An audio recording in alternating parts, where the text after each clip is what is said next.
everyone, welcome to Beginnings, the show that asks, where do creative people come from? My name is Andy, I'm the host of the show and a writer and performer based in Los Angeles, California. And guess what? I don't have coronavirus. I just got checked because I've had a persistent cough. I think I cut them out of most of the episodes. I try to cut out the coughs, but for 3 weeks. But hey, I'm healthy. This is a great episode. I just recorded this, but I thought it was timely, so I thought I'd put it out sooner rather than later. This is Michael R. Jackson. If you don't know who Michael is, let me tell you about him right now. Originally from Detroit, playwright and composer, Michael R. Jackson holds a BFA and MFA in playwriting and musical theater writing from the NYU Tisch School of the Arts. He wrote book, music, and lyrics for the musicals White Girl in Danger and A Strange Loop, which received its world premiere at Playwrights Horizons in New York City in 2019. A Strange Loop became an off-Broadway hit, garnering Michael a number of nominations, including the Lucille Lortel and Drama Desk Awards, among many others. For his work, Michael has also received a Whiting Award for Drama, a Helen Merrill Award for Playwriting, and most recently, the Pulitzer Prize for Drama. Naomi and I, our friend Larry Owens, starred in A Strange Loop, and it was always one of our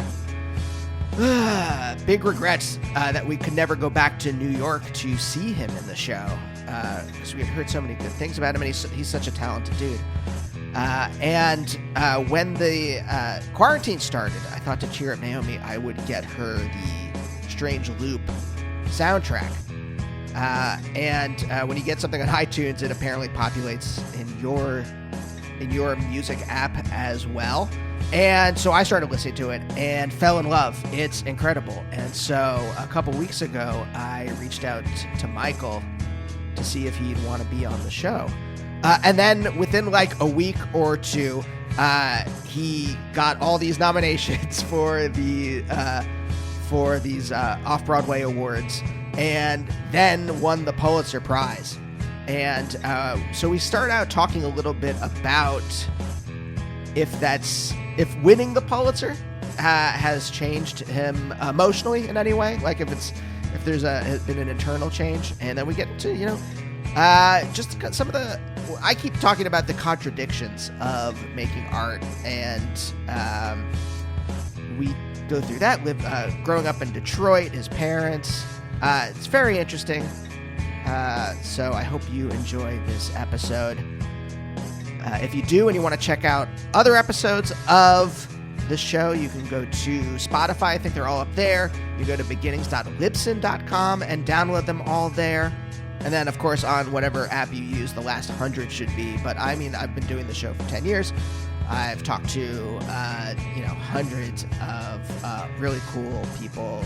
Recently, Stephen Merritt I talked to. Who else? Damon Lindelof. Tons of people from theater and from films, writers, musicians. So check out those episodes. You can follow me on social media at Andy Beckerman. And I think that's about it. I hope you are all staying healthy and safe in quarantine, regardless of what the Wisconsin Supreme Court says or other monsters.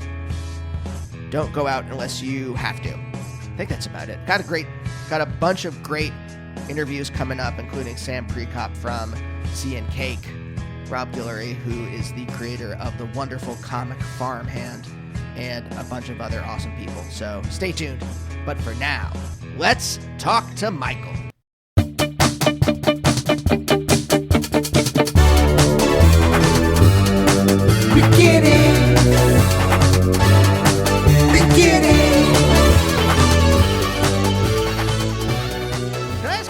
This is going to be a dumb question, but it might lead to something more interesting. Do you think, because a Pulitzer is such a mark of distinction, of like cultural acceptance, did getting that change something in you? I know it's so early; it only happened a couple days ago, so I don't know if you have had time to like look inside and process. But I'm curious about like having such a mark of distinction bestowed on you, if there is like an internal change. I think so. I kind of had been thinking about that just because my career has been such a long, winding thing. And for it to, this is like literally like such a peak that I have never imagined or planned for, because you can't plan for it. Right. And so it's made me just feel like, I mean, but obviously, like, I had my show and that was successful, and like, and that was also, that was up until, I don't know if I can even compare them. It like, but it was like, that was a peak. And like, this just is like, just feels like such a global recognition. Yeah. Of the thing that was a winding road, that it makes the road not feel winding as much. And I know anything could happen, especially because all of it is in the context of this moment in the world. So, do you see what I'm saying? Like, there's these two different timelines happening at the same time. And so, but at the same time, I feel like it makes me feel like, oh, there will be another side to this pandemic. And the world will be different. But I will still have that recognition driving what came before it. Right. So instead of like, I mean, I'll say this and you tell me if this. I know. I hope that I feel like I sound like such an idiot. What I just said, but like that's the best way I can describe it. It's like in some way, your narrative, your own personal narrative that you tell yourself, coalesced in some way. Like I have a narrative, you know, but there's in some way, it's a little bit open ended, right? But I'm also curious because there is this kind of like you know, your identity, which, you know, you talk about in A Strange Loop, and just your identity of being a black gay man in America, right? Which is in some way at odds with whatever the cultural superego is. That's what I just call whatever like bro culture is that like controls a large part of this country. And I think there's something interesting though about that versus like, well, now you have culture has bestowed something on you of major importance. And there has to be both like this kind of like feeling of acceptance and also like a bit of dissonance, maybe. I don't know. I'm just like, yeah, well, that's what it's felt like since this whole thing began, because this period is like off-Broadway kind of the award season. And so like I got nominated for a bunch of awards, one of which I won, one of which I lost. And then the next day I won the Pulitzer. And so like, but meanwhile it's like, put on a mask. 2,000 people dying every day. Right. Frontline health workers. Crazy person in the White House. Cuomo. Like all of those things are like happening. Mass unemployment. And that's been the weirdest part for me, is that like I've lived in this city for now almost going on 21 years. And that's been 21 years of like, I got here to go to school for undergrad. I like went in, I like had a plan about what that was going to look like and what I was going to be doing career-wise. That began to change. Then it began to change again when I went to grad school for musical theater writing. Then I like graduated. Then that began multi-years of up and down struggle, financial precariousness, all of that, like, which then over the years of working but still writing led to my show being produced off Broadway, which allowed me to leave my day job, which then led to, because of just the timing of things, led to a bit of financial struggle while I was waiting for things to happen. Right.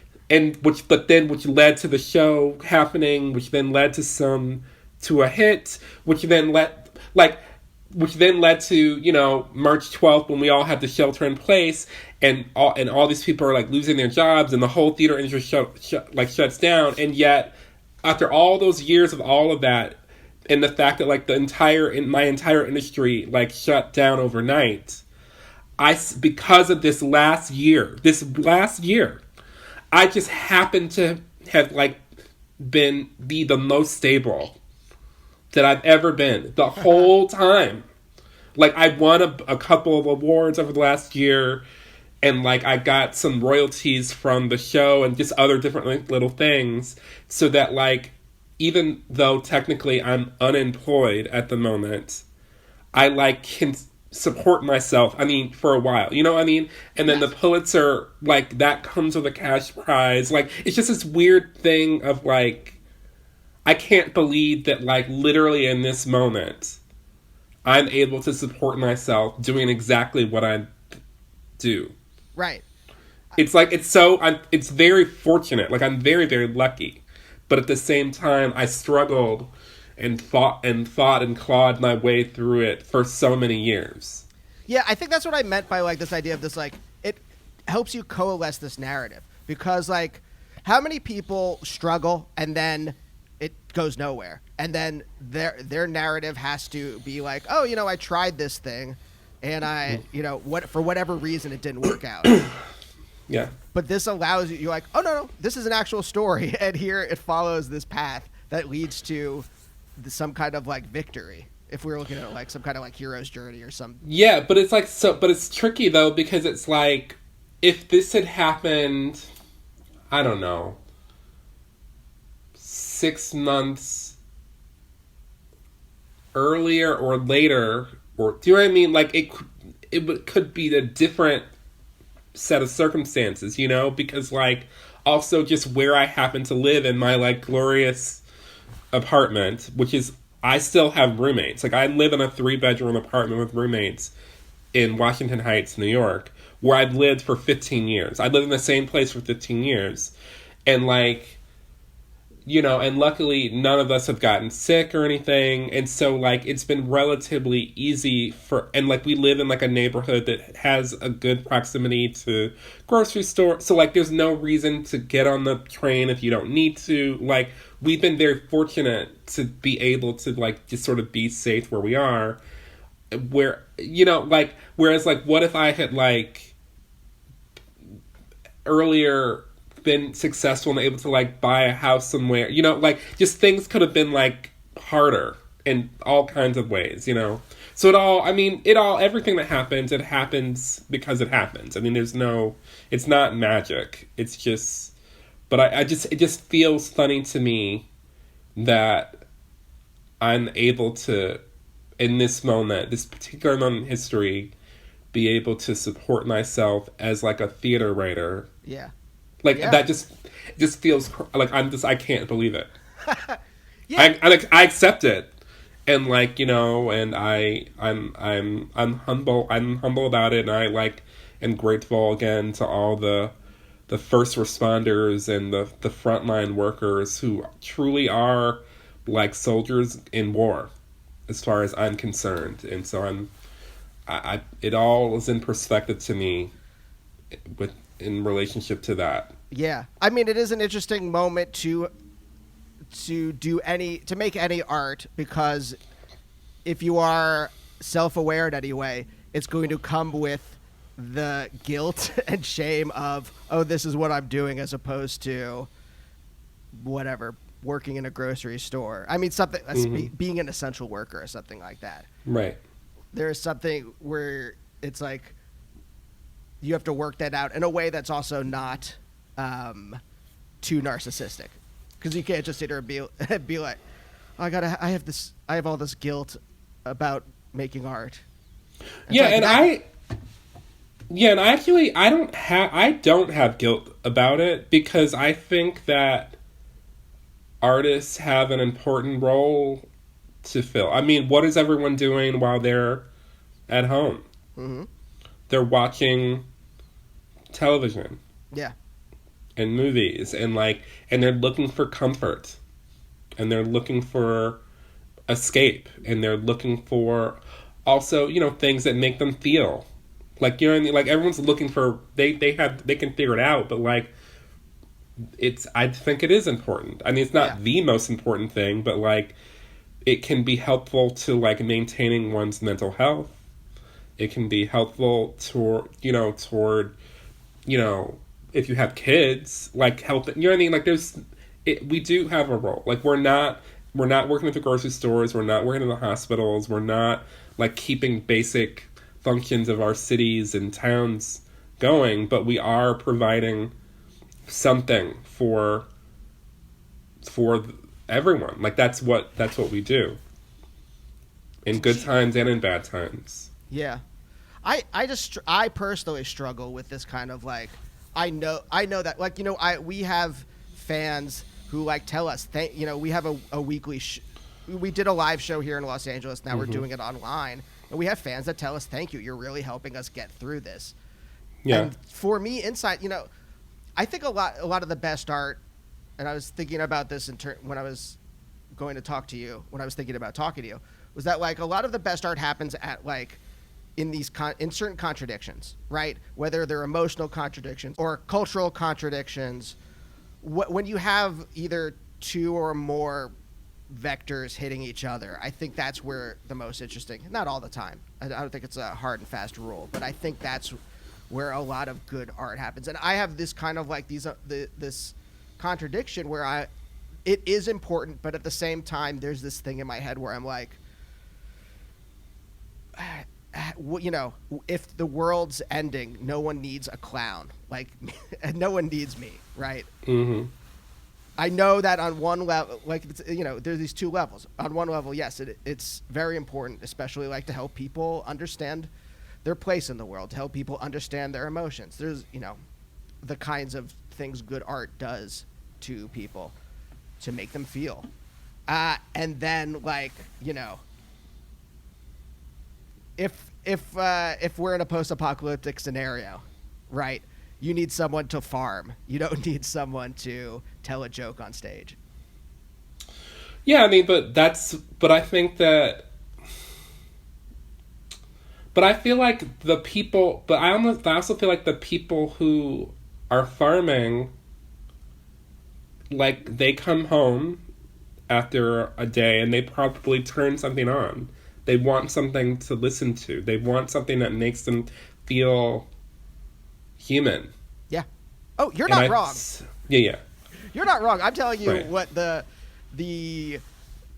shit I'm dealing with that's inside me, where I'm and sometimes I think this is interesting too, that, and this is what I read into you, and you could tell me if it's accurate or not, where I think contradictions can be paralyzing. I think that there is a point where I think if those contradictions are wielded in a correct way to make something good, like you have, that they're beneficial, but that there's a point where they can, if they're not in equilibrium, I don't know I'm using, physical metaphors to try to describe some kind of mental state or emotional state, that if they get too contradictory, then they can cause paralysis, or you go in wrong directions or something like that. And I'm curious about if you feel contradictions in yourself, or if I'm just reading that into you and into your work. Do you mean in terms of actual content, or just the way,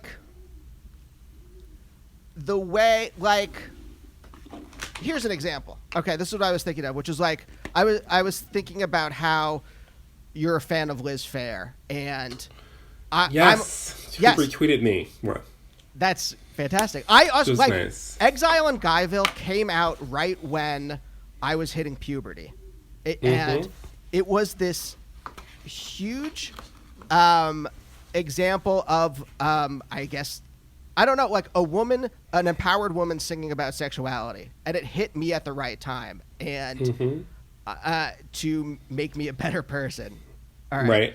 And I think there's something interesting. You're a fan of Liz Phair, which is, I'm coming up with dumb phrases for stuff, but what I would say is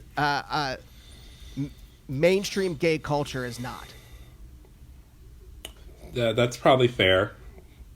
No pun intended. I think that there are, to call any kind of culture, to call black culture monolithic is obviously wrong. But there is at the very least, a cultural superego for all these things. So like, I'm Jewish. There's a cultural Jewish superego that I clash with. Right. Yeah. That, Yeah, so are you asking, like, how I clash with my communities? I think I'm asking about those contradictions that are in you. Because, like, the cultural superego isn't, like, an actual thing. It's a thing that sits in our heads. And, like, it like, yells at me when when I'm not, like, classically masculine. It's like, it's like, you piece of shit. Yeah, I mean, I definitely have, over the years, like, as a young kid, I would say, like, I often felt like, and I would ask myself this sort of question, like, am I black enough? Or, and I'm putting that in quotes for a reason, like, or when I was coming out, like, do I fit into gay culture? Like, do I, like, it, all those things, like, I've had felt degrees of that over the course of my life, but the thing that I had to come to terms with was that those things, I am black, I am gay, and so I therefore can live that identity out however I want to live it. And I don't have to subscribe to any sort of groupthink. And like, and identifying groupthink as groupthink is actually important. And so I'm an independent-minded person. There are cultural touchstones, there's cultural sensibilities that I share with other people in the black community. There are things I share with people in the queer community. But nothing about what I do or how I live has anything to do with me needing to align with a group and what it says it believes. Because also half the time the people sort of creating these monolithic kinds of cultural expectations, like when you really put it under further scrutiny and interrogation, you find that it's not as solid foundation as it seems to be. It's just that a lot of people have all decided via their online personas what is true, or like what is black, or what is gay, or what is whatever, and I'm like, I just don't have to subscribe to that if I don't want to, and I don't need for you to agree with me, and I don't need you to retweet if you agree with me. Like, I'm very interested in the truth, like what is actually true. Right. And I don't think that we, not just in black or queer culture or anything, but like just as a global people, like I don't think we ask ourselves that question enough. Like, what is actually true? I mean, I think there's a long time ago when I was a philosophy professor, I taught a class on feminist philosophy, and the main thrust of the course was talking about categories and like what categories do, and do we need them? Do categories do more like psychic violence than they're worth to help like describe the world? And there is certainly something where like you can't escape what these categories are. And I think that's what I was trying to get at, which is like, and you said, I'm an individual, but did you ever have to grapple with that kind of, that's what I was talking about, I think, with this idea of contradictions or dissonance, right? Yeah. I mean, I think that's, for me, I think that's like, those contradictions exist for everyone. And I think like politically, are you individuals or are you part of a group? And the answer is that you are both an individual and you're part of a group. And I feel like, I will say that like, I think that I've been finding over the last couple of years, as as the sort of political landscape has shifted so dramatically, I've been finding, and I have like been having to reorient myself from where I thought I was before in that spectrum of political thought, that like I'm finding that like this question of is the individual versus the group is at the core of all of my shifting, because like the political space I occupy as a body, as a demographic or whatever, is like, it's always this question of like, well, what do I do in times of like political turmoil? Like, am I in solidarity with other people to fight, or am I on my own to take care of myself? And that's this constant. I've been finding it's like this constant question all the time, over and over and over again. Sometimes I feel like solidarity, and then sometimes I'm like, just take care of yourself while the storm is happening. Yeah. That take care of yourself before you assist your neighbor with their oxygen mask on the plane as it's going down. And I feel that all the time. I felt that since Trump was elected. Like that, like it pushed me farther left, which then put me in solidarity with a certain groups of people politically. But then when Bernie Sanders lost, that sort of forced me back into this individual thinking, while at the same time, like, trying to orient myself. Yeah. I think, I mean, I'm giving people, when I interview people on the show, I tend to give false choices. And it really is more of like a dialectical kind of like, you bounce back and forth between these different things, and you bounce back and forth between identities. And I think what I'm more like trying to understand is just, I kind of don't agree though. Like, I think a lot of people are dumb and basic, and I don't think they have these complications or these contradictions within them. And I think that's why I've gotten a lot more cynical in the last couple years. So don't take that as capital T truth or gospel or anything like that. Right. It's more of a cynical worldview. But also, I've met a lot of people that are pretty dumb and basic and uncomplicated. So, but I think even those people are complicated. They just don't know it. You're probably we're all complicated. All of us are because I found that, like, I found that even in just sort of looking at, this is like simple and complex, but like, even again, thinking about like this primary was very instructive for me. Seeing how Joe Biden has become the presumptive nominee has forced me to think about all the how that came to be, and all the people who made that happen.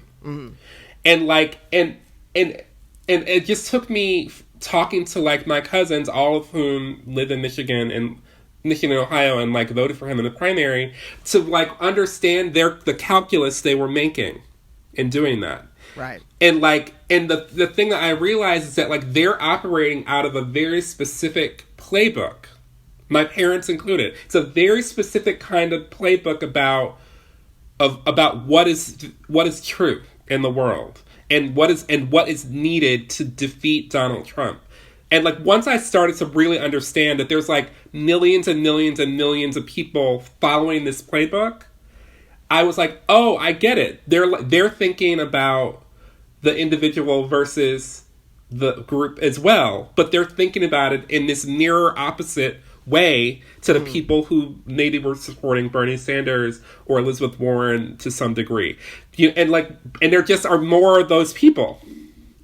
They're not aware of the they're not necessarily aware that that's what they're doing, but that's what they're doing. Like, they have it's a playbook, because I just started like randomly just sort of like listening to the arguments I would hear people online make for why they were supporting one person or another, and you would hear these same sort of talking points out of my camp as well. It's just that my camp lost sooner. Right. And so then it just made me go, like, what do they keep saying? Like, because I was so baffled. I'm like, why are these people all, like, so supportive of this person? And once I was like, oh, it's because they're operating out of this certain individual versus the group playbook that's just, in my view, not wise. But I also could be wrong. I mean, the numbers, because in the midst of all of that, the pandemic hadn't happened yet. Right. And so then the pandemic hits, and that scrambles a lot of everything, because we just don't know, how many people are going to be able to vote in November? Like, you know what I mean? Like, how many people are literally going to risk their lives like the people in Wisconsin did when they were forced to? Mm-hmm. You know, like, all those things. But it's to me, I still think, even if you're not aware of it, this question of the group versus the individual is, like, at the core of so many of the choices that people make, that motivates them to make certain choices. Yeah. Yeah, I think you're right. So then, okay, I want to go back a little bit to, you grew up in Detroit. Mm-hmm. I know a little bit about my wife's family is from Detroit. Okay.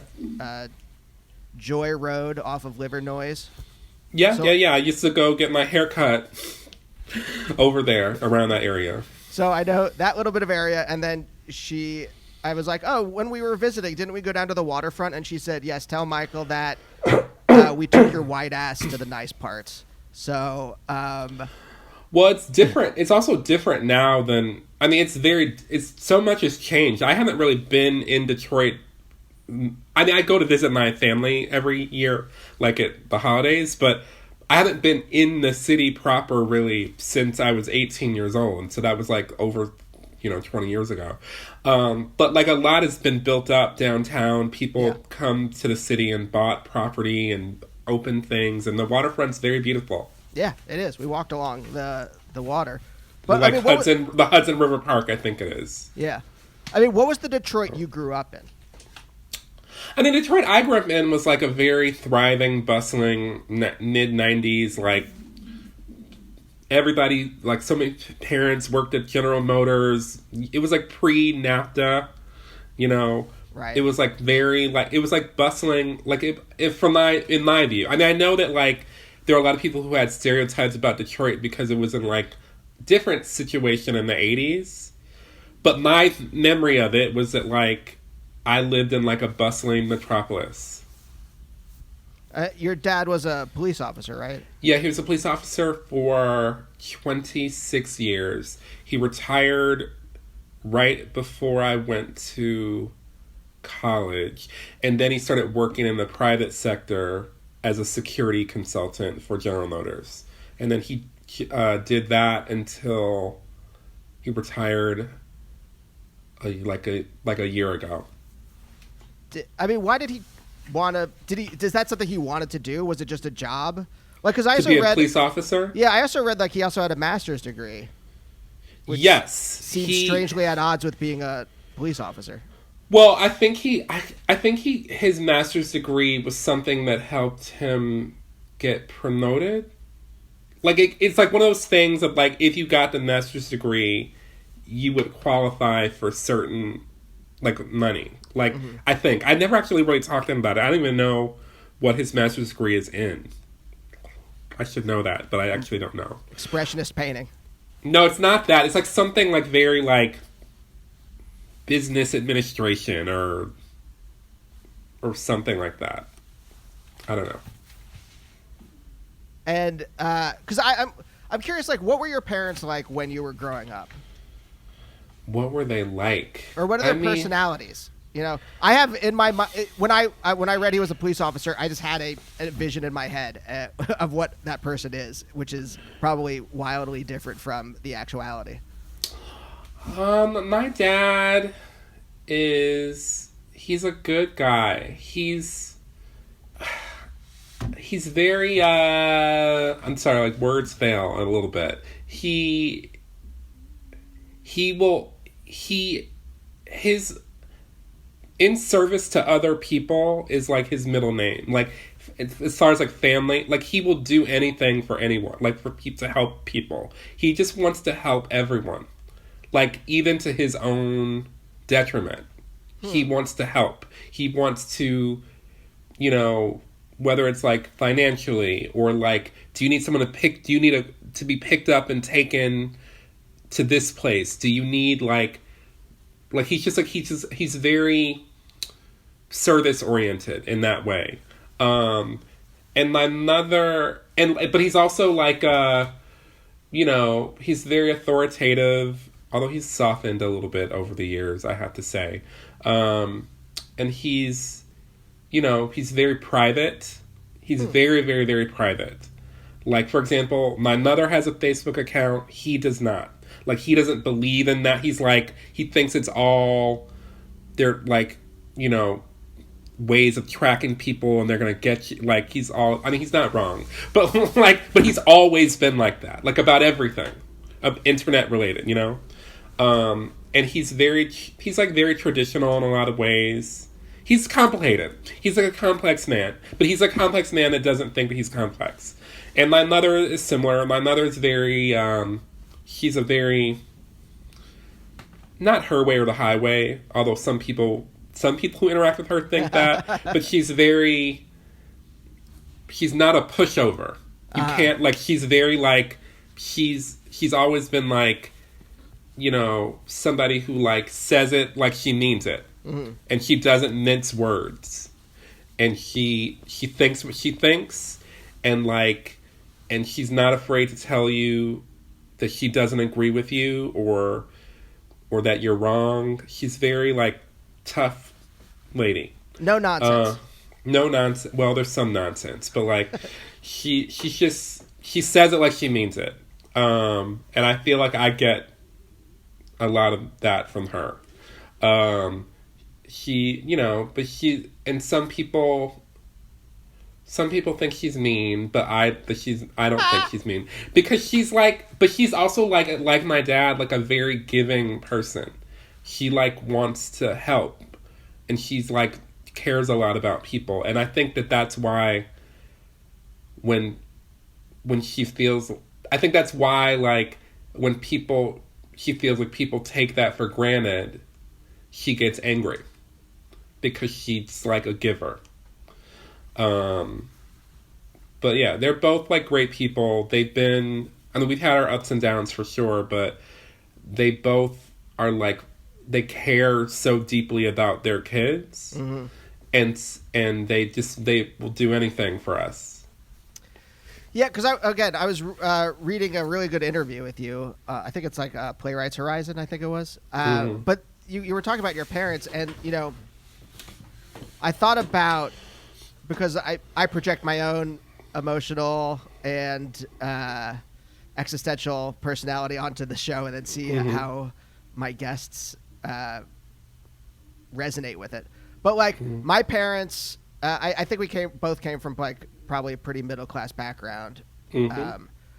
And when I was gonna go to college, I really didn't know where I wanted to go, and we went to like a bunch of places in Pennsylvania, and we went to Penn, and my parents are like, if you want to go to Penn, you can, but it would really require us to, you know, we'd have to take out, they don't give scholarships.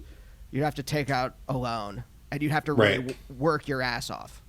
And I was like, do I really want to work my ass? At that time, I was going to be a physicist, and I was like, do I really want to work my ass off? And I'm like, no, I'll just go I went to Pitt because they gave me a scholarship. And I'm like, so mm-hmm. I'll go there. But your parents, you know, there's a lot of, I think there's that same kind of like altruism. They'll do anything for their kids, but you really wanted to go to NYU. Yeah, well, the truth is I really wanted to go to Columbia. And that was my number one school. But I really only wanted to go there because two friends of mine went there, and I wanted to like be with the white kids on the quad. Like, that was my thinking at that time. Uh-huh. And I only applied to NYU as like kind of an afterthought. And so I actually was visiting in Columbia on the campus, staying in the dorms with one of my friends, when I called my parents and they read me my Columbia rejection letter. And then I was devastated, and then they read me my NYU acceptance letter. And I was like, oh, NYU? I forgot I even applied there. And so I was like, well, since I'm in New York, I'll just arrange a tour and go and visit it. And I went down and I was like, oh, there's like no campus, but like this is New York, and like I can just come to New York and go to school. And I had a full scholarship to go to Michigan State. And like I literally don't know how I convinced my parents to let us turn down a full scholarship and for all of us to take out gigantic loans. Like, we were crazy. Like, looking back on it, we truly were insane. And if I could go back, like, knowing what I know now, what I probably would have done was be like, you can still go to New York, but there's a way to go to New York without going into debt. You just have to, like, take a year off or something and, like, save up your money and then move there.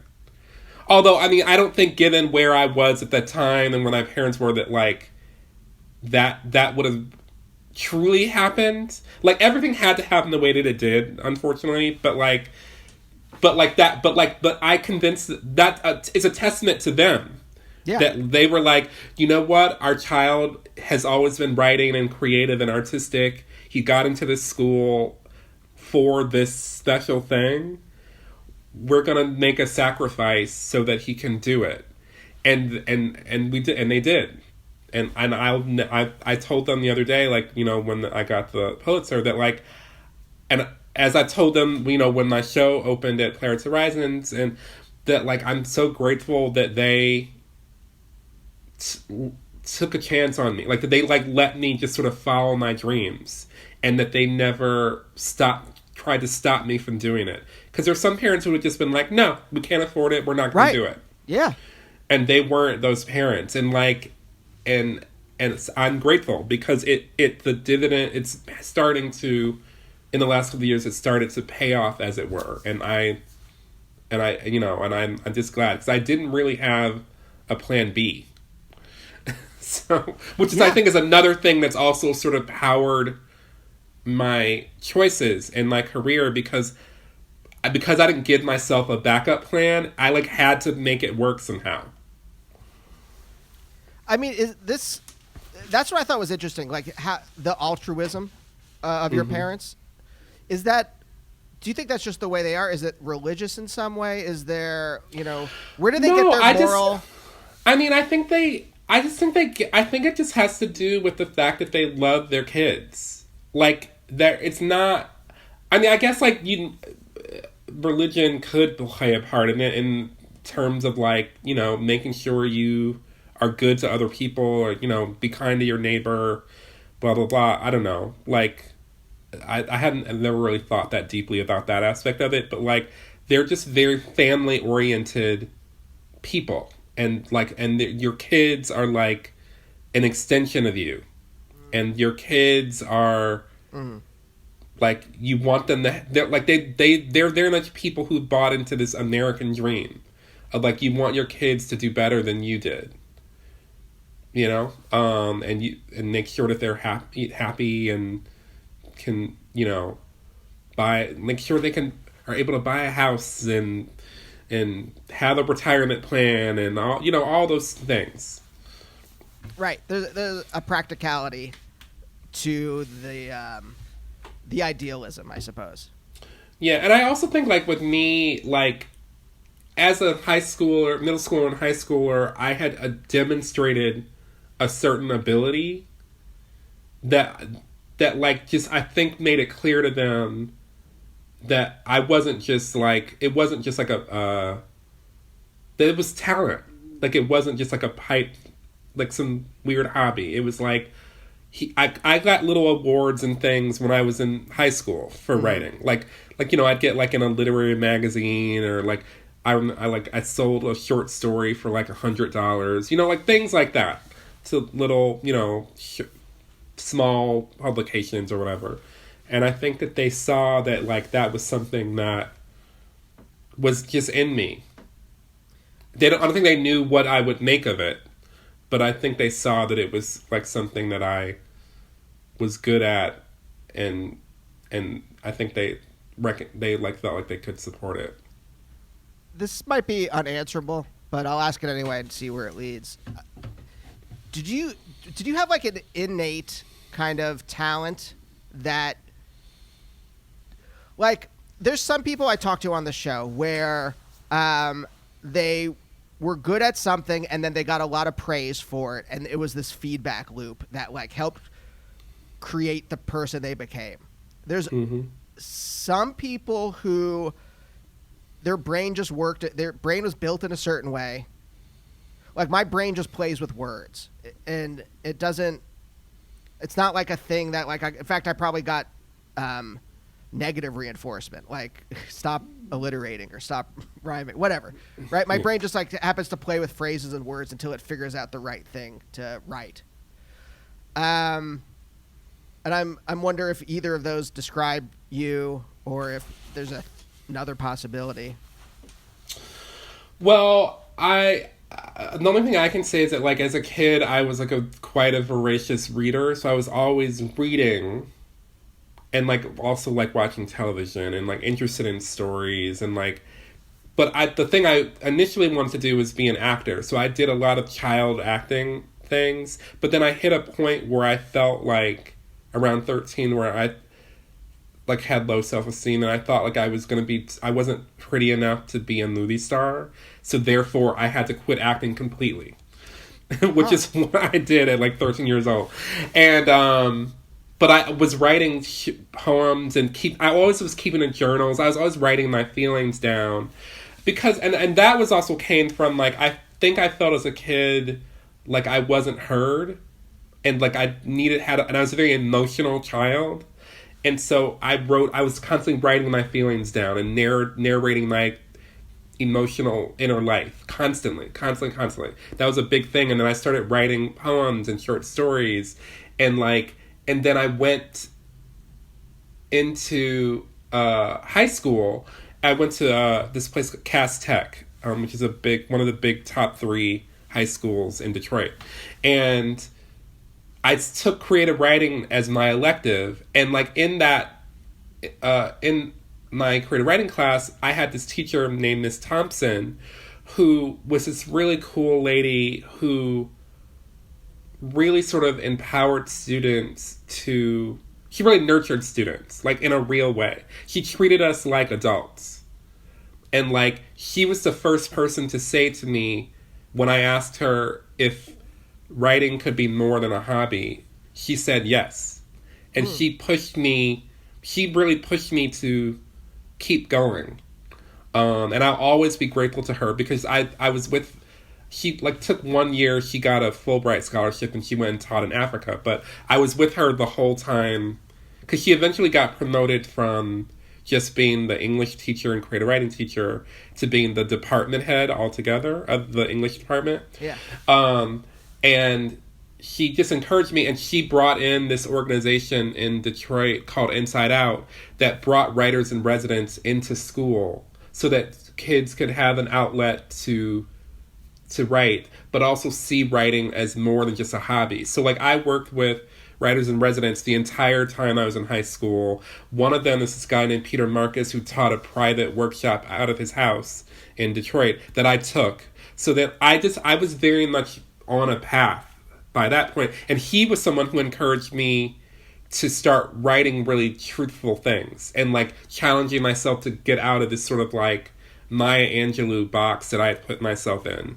And we love Maya Angelou. There's no shade to Maya Angelou, but I was writing to sort of echo back to what we talked about a little bit earlier, this sort of identity culture, this sort of monolithic identity of like being a black kid, a black person, like a African-American, respectable, upstanding, whatever. Like, I was very much writing in that box initially. And then when I started working with Peter, he was like, what are your demons? What are your obsessions? What are you, like, push the envelope? Like, and that also happened to be at the time when I was starting to realize that I was gay. And so all of that, and my cousin had just come back from Interlaken from being there for a year, and she brought me Tori Amos's album Under the Pink. And then that was like throwing fire on the gasoline, because Tori Amos like just said exactly all the things that I was journaling about. Yes. And not understanding about myself. Suddenly I had this woman, this like white woman with red hair, playing the piano, talking about like the oppression of religion and sexuality, and all of that was just like bubbling underneath the surface, but I didn't know what it was, and she just kind of named it. All of that happened at the exact point when a writer was saying, Michael, write and tell the truth and be, you know, like, and that just, it put me on a certain path. And so I started writing. Initially I began just sort of like imitating Tori Amos. Like I was just trying, like I was so obsessed with her. And then like I realized I was gay and I had to keep that a secret because my family was religious and homophobia and the world and blah, blah, blah, blah, like all of that. Sure. But like the writing was a way out of it. Or a way, it was like a secret doorway into for a safe place to like express my feelings. And so and all of that led me to then a teacher. One of the other writers in residence, this woman named Aurora Harris, read a short story that I had written. And she was like, this short story you've written is very cinematic. Have you ever thought about writing screenplays? And I was like, no, because I just thought movies sprang out of the ground. And so that was the reason why I applied to NYU, because I had heard they had like a screenwriting program and playwriting or whatever. And so you can apply with your short stories and poems, and they evaluate your general writing ability. So then that got me into NYU. And then at NYU, I went there thinking that I would learn how to write for soap operas, because that's what I really wanted to do as far as writing went. Because I loved soaps. I grew up on them, like watched them every day, like. And then when I was in college, I interned at ABC Daytime. I interned at All My Children. Like, I was going to become the head writer of One Life to Live if it killed me. But in the meanwhile, in school, I had to learn my basics of playwriting and everything. And that led me into theater. And I loved theater as a kid because I had been doing it as a child. But, like, seriously, we would go and see Broadway plays, you know, and Broadway musicals. And, like, I was studying playwriting. So I fell in love with playwriting while I was, you know, but my real plan is become head writer of One Life to Live. Yeah. But then over time, like, just circumstances made it like that I actually had applied for a job. I graduated a semester early from NYU, and I was just like, and I ended up moving to this little lady's house in the middle of nowhere in Jamaica, Queens. And I was like, okay, I'm going to apply to grad schools, and I'm going to apply for jobs, and whichever one hits first, I'll do it. And I remember I had decided to apply to NYU Musical Theater Writing along with some other places. I got rejected everywhere else except NYU grad Musical Theater Writing, but I also had just applied for a job at CBS Daytime to be the executive assistant to the like head of development, and if I had gotten that job, I would not have gone to grad school. But I didn't get the job, and I did get into grad school. So then I went into grad school to study musical theater writing, and it just so happened that like in grad school and musical theater writing program, my experience in undergrad at NYU had been a largely negative one. Or not negative, but like flatline. Like I feel like I learned the basics, but like they were really it was just a total cash cow. They just wanted to get people in that program and like get their money, and then either you're talented or you're not, and then you're out. Mm-hmm. Whereas in the grad program, for me, it actually was a place where they nurtured my voice in a similar way to what had been my experience in high school. And I was a little older, because also the truth of it is that, like, as I sort of alluded to earlier, it was kind of crazy for me, to an 18-year-old who had no life experience, to then go to college for a job, for an art form that really requires you to understand human psychology and to like recreate that on stage. You know, I think some kids were really good at it. Like I went to college with Annie Baker, and she just was always really talented, and she like did really well fairly quickly, but like I didn't know myself, and so like in some ways it was like I should have waited to go to school, but like whatever, that gave me enough of a foundation to then when I was in grad school in this other form that somehow I just took to it, and like I was able to begin to grow and thrive, and I feel like I really began to find my voice in a real way within theater from that program, and all the teachers and the other students who were there, and the people I was exposed to as a result. And then that, and then the sort of the slow ascent began, there. I mean, but did you already seem like you had, even if it was underdeveloped, that wasn't your word, but you seem like you had an emotional IQ. You had a sensitivity to the world before all of this. I think so, but I didn't know what to do with it, and I had no sense that it would ever be rewarded. Do you know what I mean? Because like also the thing about me like going into, once I like got into the program and began writing and was being constantly encouraged, and this is something I'd like have to say, like every step of the way I had a teacher somewhere, every step from middle school all the way through grad school, a teacher encouraging me every single time, like. And so, but in musical theater as an industry was in a very different place in like 2005 when I graduated than it became at the point when A Strange Loop was at Playwrights Horizons. And so I very much felt like I'm just gonna do my thing, and theater is probably not gonna accept that, but I can't do anything else. I can only write in this form in the way that I can write in it. Because I loved it. I love musicals. And I love theater. And so I felt for many years like, well, nothing will come of this, but I'll keep trying. I'll just keep at it. And so I did it, and it took a long time, but it again began to pay off. Emotional intelligence or not, because I just thought it's too conservative. I'm too crazy. Like they'll never get into this, what I'm doing.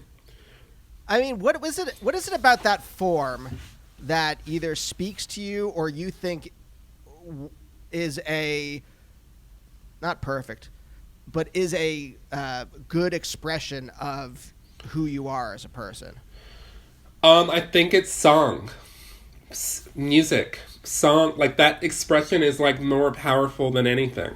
Like when you stop speaking, like there's a rule in theater that like when a character can't speak, they sing. Right. Like when it's not enough to speak, they sing, and when it's not enough to sing, they dance, is what the general rule of thumb is. But like, and I just think something like it's just you can make music can change the texture of anything. If we put on music right now, it would change the flavor of this conversation without us having to do anything. And I think that just speaks to the power of the form, like to do so many things at once. Yes. This is a very dumb, linear kind of armchair psychology, but there is a certain kind of analogy, let's say, between you as a child, or not a child, but like a teenager, being able to write truthfully where you can't maybe live truthfully, and the character in a musical who maybe can't say the thing but can sing the emotion. Yeah, because like the singing sometimes is interior. It's like sometimes they're internal songs, and the person's just singing everything they feel full out. And sometimes a song is happening in real time, in the moment, and it's all heightened. Right. And there's just something thrilling about that. Yeah. We're right at the end of the show. I just wanted I grew up, when I would go to my grandmother's house, I would watch soap operas with her. Hers was As the World Turns. Love As the World Turns. What specifically was it that spoke to you as a child about soap operas? So, what spoke to me? Well, it's funny you should ask that because the next show I'm working on is a show called White Girl in Danger, which is drawn from my love of soap operas and melodramas and Lifetime movies and all that stuff. From so like as a kid, like before I started school, my mother, her aunt used to watch. My great aunt Ruth used to watch me. And so I watched whatever she watched.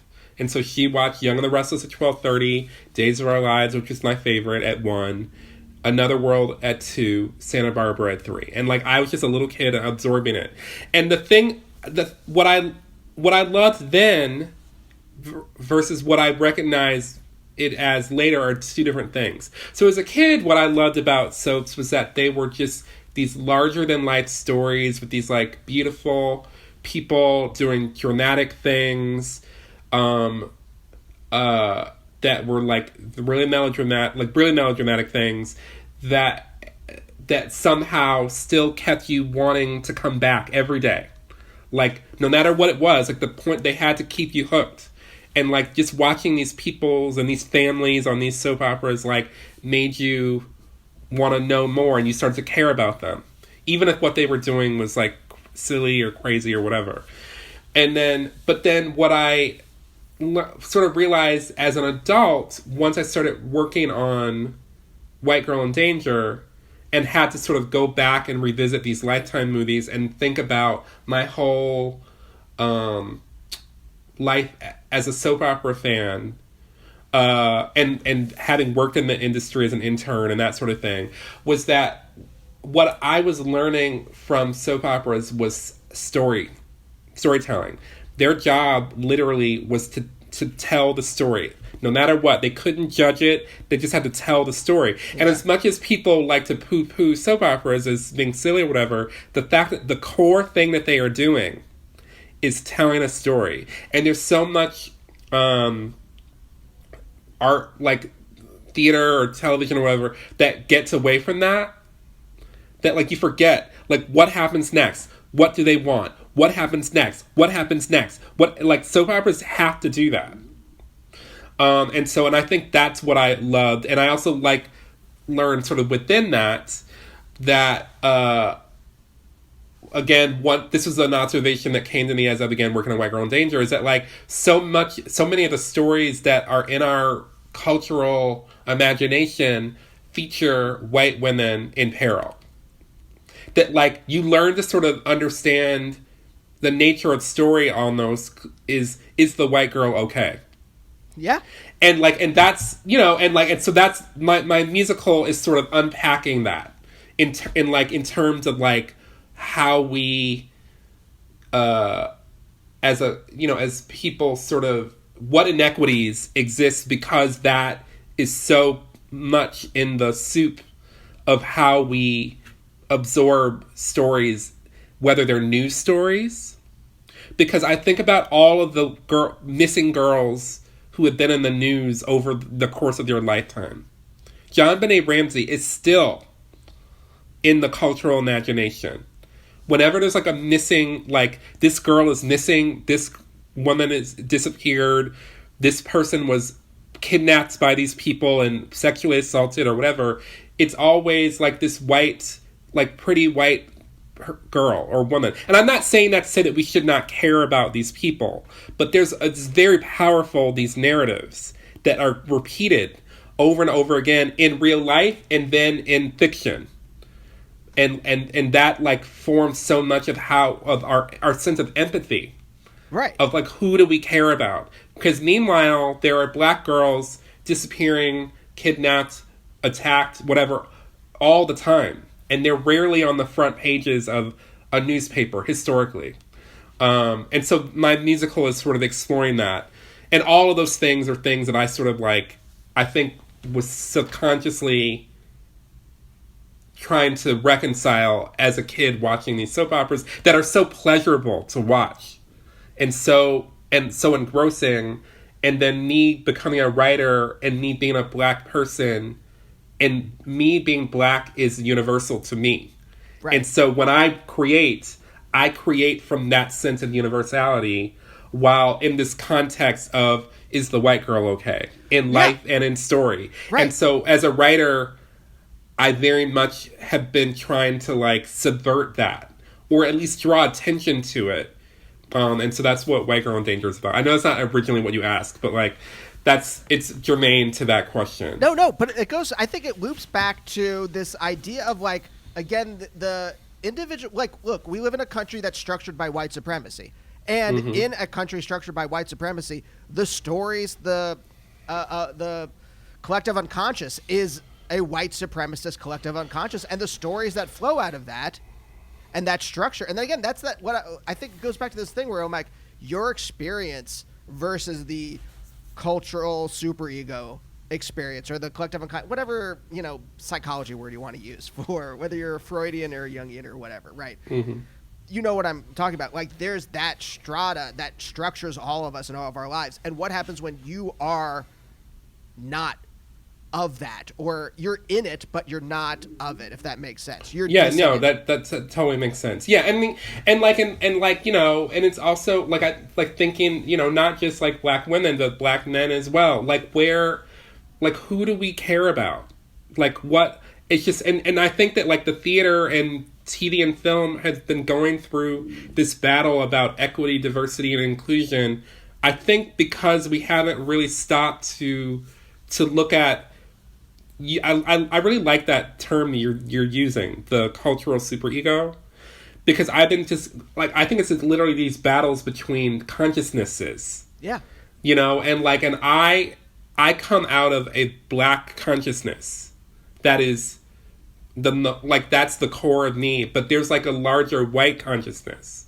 That's, to me, that's the white supremacy. It's like this understanding of itself, or that's like, I feel the thing I always find so interesting about white supremacy is that like white people, I think, don't realize that they're white because they don't have to think about it. It is to be supreme is to not have to acknowledge it. And so like the thing that I'll notice sometimes is that like if I am talking to a white person and I like label something as white, it's like it's almost like a little bit of like a shock, like the dog collar the dogs wear when they go past a certain point. It like they get a little electric shock because like, wait, why are you calling me white? Yeah. Well, because you are, and it doesn't even have to be in a judgmental way, but like sometimes, but it is an actual thing. I'm fascinated with like sort of just poking holes in it. Like it is a thing. Like it is actually a thing. If I am black, then you are white. Well, right? because whiteness because we've constructed it. It's all constructed. Yeah. But it's this weird thing where it's like white people are regular and black people or people of color are like diverse. You know, like it's so strange.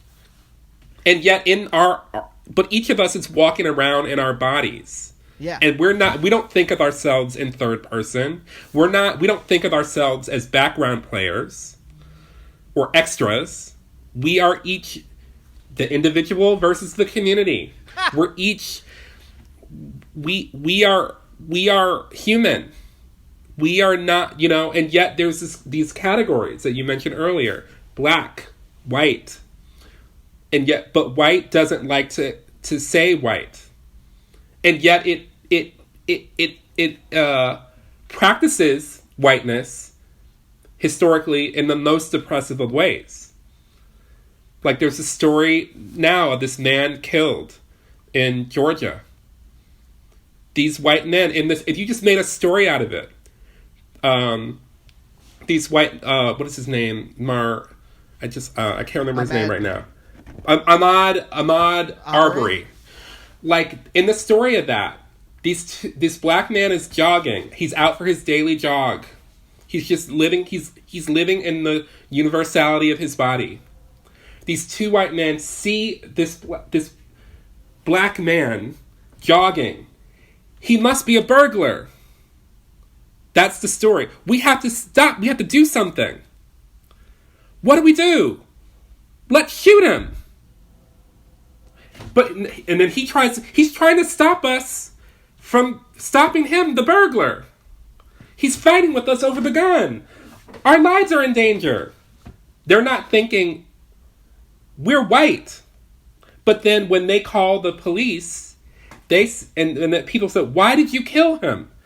"We just saw a black guy running and thought he was the burglar." It's all a story. And it's a story where the white people don't have to realize that they're white.